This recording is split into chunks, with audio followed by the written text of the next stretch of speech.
take off ဆိုအဝတ်စားရင်ချွတ်တဲ့နေရာမှာလည်းသုံးလို့ရတယ်လို့လေရင်ပြန်တက်သွားတဲ့နေရာမှာလည်းသုံးလို့ရတယ်ဥပမာ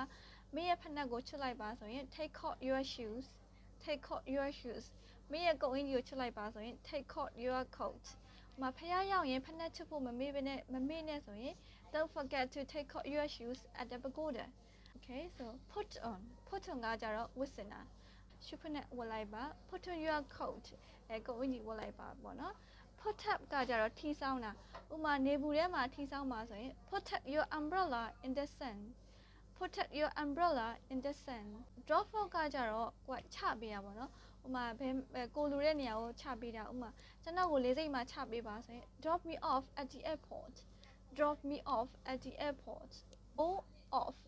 go off ကကြတော့ဥမာနားကြီးကျမတို့နားကြီးအလန်းမြည်တာတို့ဒါမှမဟုတ်ရှင်ပေါက်ကွဲတာတို့အဲ့လိုနေရာတွေမှာသုံးလို့ရတယ် go offဥမာ I always take a snooze after my alarm goes off အလန်းမြည်ရဲ့ခါတိုင်းကျွန်တော်အမြဲတမေးခဏလေးပြန်အိတ်လေးရှိရပါတော့အဲ့လိုခဏလေးပြန်အိတ်တာကို snooze so take a snooze ကျွန်တော်လည်းအဲ့လိုပဲထင်ပါတယ်ဆိုအလန်းမြည်လိုက်9မိနစ်လောက်ဆိုပြန်အိတ်လိုက်ပါတော့ okay so